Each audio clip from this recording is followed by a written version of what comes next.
And again, I think what everybody is curious about that we've yet to cover is when did you first start doing your Christopher Walken impersonation?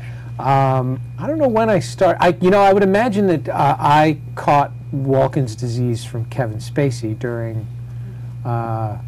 during Suspects, and he's sort of known for his Pacino and his Walken, but he's actually his William Hurt. His Bill Hurt is unbelievable, because it's when you could do an impression that nobody else does or would even think to do, and do it so well. Which I don't understand at all. Why would somebody do an impression of someone? I don't understand what you're talking about. I don't know what you're talking about. What is this? What's the matter with you? What kind of outfit is this? Where they with the microphones and the things? They don't have microphones. And then you and I, chipping. What you haven't talked about is you and I did a TV pilot together, an epic unseen TV pilot that no one's ever seen, but no one's ever seen. Because while the studios were saying to you, please be absolutely brilliant without being brilliant, because we can't let you do that with your complexities.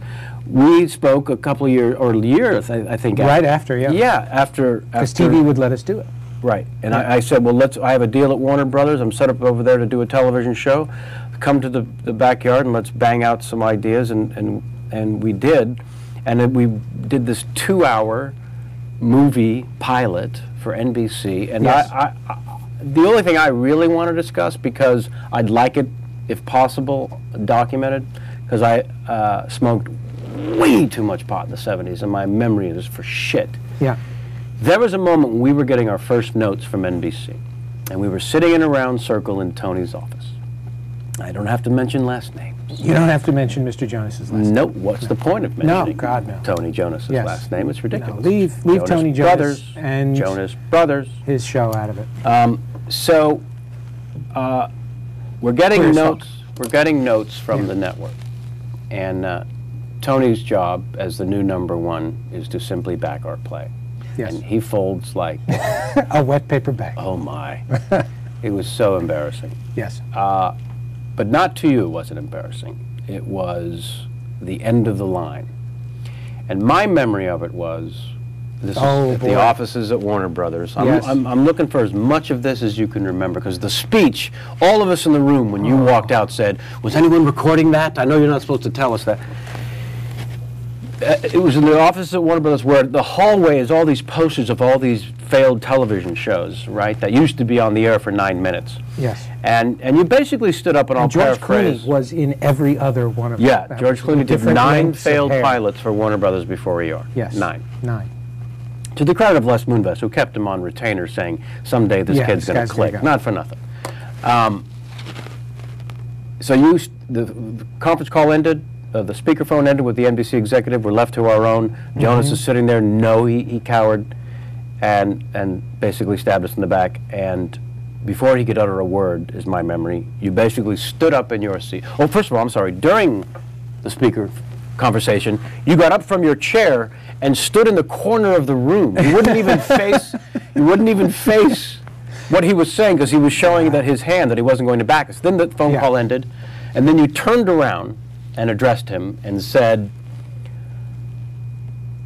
do you remember any of it? I remember some of it. I remember, and I also didn't know that you weren't allowed to speak to people in his position like this. And I remember saying something to the effect, well, like Mo Green and yes.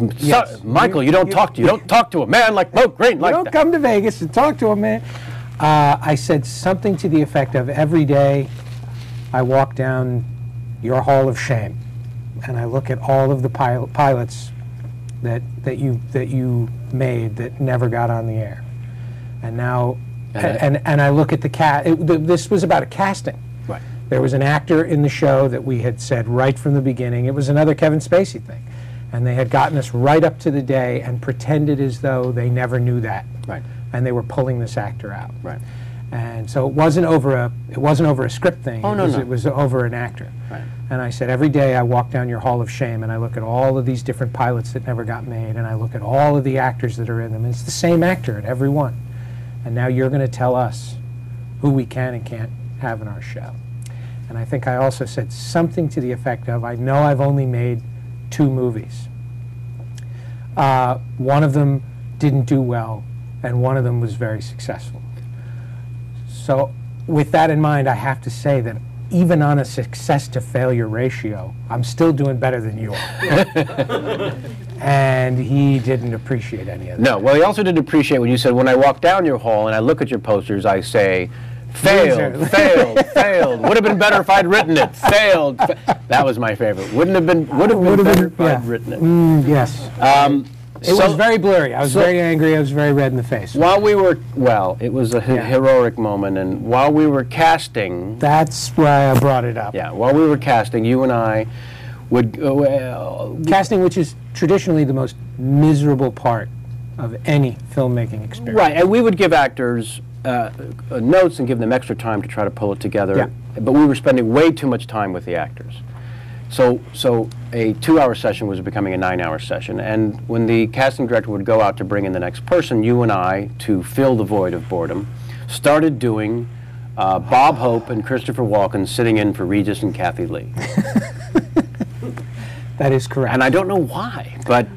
I don't know where it started. Yeah, it might have been you had to have been there. Yes, and you had to come up with an appropriate guest. It's sort of like your Larry King thing. You had to...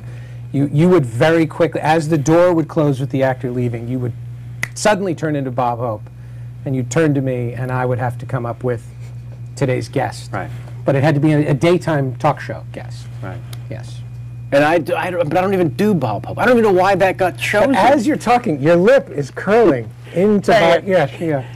Hey, Chris, hey, we got a hell of a show. I know one of our guests wasn't able to make it. I popped our genie in '69, Miss Barbara Eden, everybody. But tell us, who's on the show today? Bob, today's guest, wonderful friend of the show. We always have in mind, it's a reliable standby. Michael Nouri, everyone. Here today. That was your default. That was my default. Even back then, Michael Nouri. Michael Nouri was your default. I'm sorry, it destroyed me. I just happened to see him on TV. It's a love fest. Yes. You was not a very good walk-in either, by the way. It's very uneven. No. Let me just say, when you pass the baton, things get better. There's no way around it. You've got to stay. As it were, you pass it to the master. Down here, I gave it to the man. The actor. The actor, Mr. Izzard now, Eddie. You have a very walk-in-friendly name, by the way. Eddie Izzard. Izzard. Yeah. What are you going to do with that? I just tried it in a different language. Right. You know the story about him? On full set. In French. Did you see it? Wait a second. Give this man a microphone. You can also do it in German and Russian.